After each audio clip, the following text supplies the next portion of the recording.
বনি ইসরায়েলের এক লোক সিরিয়াল কিলার ছিল, খালি মার্ডার করতো, সিরিয়াল মার্ডার।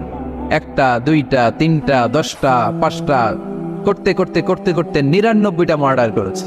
99টা মার্ডার, কল্পনা করা যায়? 99 জন মানুষকে সে নিজ হাতে হত্যা করেছে। 99 মার্ডার করার পরে তার মনে ভয় আসলো, হায়রে, না জানি আল্লাহ আমার সাথে কেমন আচরণ করে আখিরাতে। আমার তওবা আছে কিনা কপালে জানি না, আমার তো ক্ষমা নাই, কি করবো আমি? তো সে লোকজনদেরকে জিজ্ঞেস করলো, আমার ক্ষমা আছে কিনা, এটা কে বলতে পারবে? আমাকে আল্লাহ মাফ করবে কিনা? তারা সবাই বললো, এই এলাকায় এক আল্লাহর ওলি আছে, তার কাছে যাও। সে আল্লাহর ওলির কাছে যেয়ে বলে, ও আল্লাহর ওলি, আমি 99টা হত্যা করেছি, 99টা মার্ডার, আমার কপালে ক্ষমা আছে কিনা তুমি একটু বলো। আল্লাহর ওলি কই, কি বললা? 99টা মার্ডার? হায় হায় সর্বনাশ, তোর কোনো ক্ষমা নাই। এবার যে মার্ডার করছে কয়, আমার যেহেতু ক্ষমা নাই, তোরে বাঁচায় রেখে লাভ কি, তোরেও দিলাম শেষ করে। এবার সেঞ্চুরি করে ফেলাইছে। আমার যেহেতু ক্ষমা নাই, তো তোরে বাঁচায় রেখে কি লাভ, তোরেও শেষ করে দিলাম। এবার সেঞ্চুরি। সেঞ্চুরি করার পরেও ভয় আসছে না নাই অন্তরে? অন্তরে তো আল্লাহর ভয়, কই যাবে? খুঁজতে লাগলো কে সমাধান দিতে পারবে। একজন বলল, ওই এলাকায় একজন বড় আলেম আছে, ওই আলেমের কাছে যাও। সে আলেমের কাছে যেয়ে বলে, আলেম, আমি 99টা হত্যা করেছি, এখন আমার বড্ড ভয় হয়, আল্লাহ আমারে মাফ করবে কিনা, তুমি একটু আমারে বলো। আলেম বলে, তোমার গুনাহ যত বড়ই হোক, আমার আল্লাহর দয়া তার চাইতেও বড়। তুমি কি পাপ করেছো, কি অন্যায় করেছো?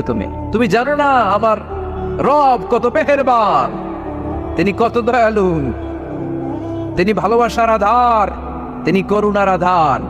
তোমার পাপ অন্যায় যদি হয় খালের পানির সমান, বিলের পানির সমান, আমার আল্লাহর দয়া সাগরের পানির সমান। তোমার পাপ আর অন্যায় যদি হয় পাহাড়ের সমান, আমার আল্লাহর ভালোবাসার দয়া হচ্ছে আকাশের সমান। তুমি যদি তওবার মতো তওবা করতে পারো, ক্ষমার মতো ক্ষমা চাইতে পারো, চোখের পানি ছেড়ে, চোখের পানির বড় দাম, চোখের পানির মধ্যে বিশাল কারিশমা, এটা আল্লাহ খুব পছন্দ করে। 2 ফোঁটা পানি আল্লাহ পছন্দ করে। এক, জেহাদের ময়দানে শহীদের গা বেয়ে ঝরে পড়া রক্তের ফোঁটা।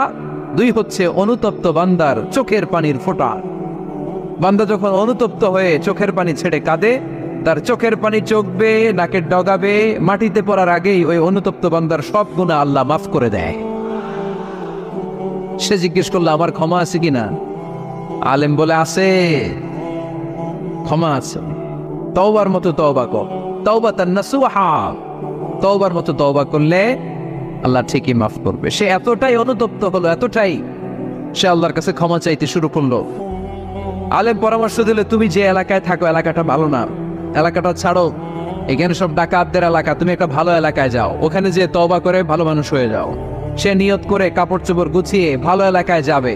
ঘর থেকে বেরোয়ার সাথে সাথেই মালাকুল মাউত চলে আসছে, তার রুহু কবজ করে ফেলছে। এখন রুহু কে নিয়ে যাবে? ফাজাত মালাইকাতুর রাহমা ওয়া মালাইকাতুল আযাব, রহমতের ফেরেশতারাও আসছে, আযাবের ফেরেশতারাও আসছে। রহমতের ফেরেশতারা বলে, না না, সে তওবার নিয়ত করেছে, যদিও তওবা করতে পারে নাই, যদিও ভালো এলাকায় যেতে পারে নাই, তওবার নিয়ত করেছে, অনুতপ্ত হয়েছে, ক্ষমা চাওয়ার চিন্তা করেছে, আমরা তার রূহ নিয়ে ইল্লিনে রেখে দেব।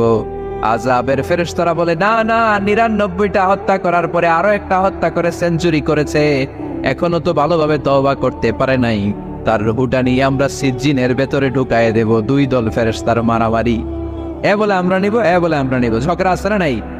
আল্লাহ বললেন, রাখো রাখো, ঝগড়ার দরকার নেই, এক কাজ করো, যেখানে মারা গিয়েছে ওইখান থেকে ফিতা দিয়ে মাপতে শুরু করো। ভালো এলাকাটা যদি কাছে হয় জান্নাতের ফেরেশতারা নেবে, খারাপ এলাকা যদি কাছে হয় জাহান্নামের ফেরেশতারা নেবে। খারাপ এলাকা তো একেবারেই কাছে, ঘর থেকে বেরোয়ার সাথে সাথে মৃত্যু হয়েছে, আর ভালো এলাকা তো অনেক দূর। আল্লাহ জামিনটারে আদেশ দিলেন, জামিন, এই অনুতপ্ত বান্দার জন্য তুই ভালো এলাকাটা কাছে চলে আয়, ভালো এলাকাটার জামিনটা তুই সংকুচিত হয়ে যা। যদিও ঘর থেকে বের হয়েছে একেবারে কাছে, খারাপ এলাকা হাজার হাজার মাইল দূরে চলে যা। ফিতা দিয়ে মাপ দিয়ে দেখে, সর্বনাশ, ভালো এলাকাটা তো একেবারেই কাছে, খারাপ এলাকাটা অনেক দূরে। আল্লাহর ফয়সালা অনুযায়ী রহমতের ফেরেশতারা তার রূহকে নিয়ে জান্নাতের ভেতরে ঢুকিয়ে দিয়েছে। 99টা হত্যা করার পরে আরো একটা হত্যা করে সেঞ্চুরি, 100টা খুন করছে। আপনি কয়টা করছেন? আমি কয়টা করছি? তো 100টা খুন করে যদি ও মাফ পেতে পারে আমার আল্লাহর কাছ থেকে, আমরা কি ক্ষমা পেতে পারি না? ওর পাপের কাছে আমাদের পাপ কি? কয় ওয়াক্ত নামাজ ছাড়ছেন আপনি? কয়টা মিথ্যা কথা বলছেন? কতবার ঘুষ খাইছেন? কত টাকা সুদে লাগাইছেন? কত অন্যায় করছেন? কত জুলুম করেছেন? মনে রাখবেন, আপনার পাপ, আপনার অন্যায়, আপনার জুলুম যত বড় হোক না কেন, আমার আল্লাহর দয়া তার চাইতেও বড়।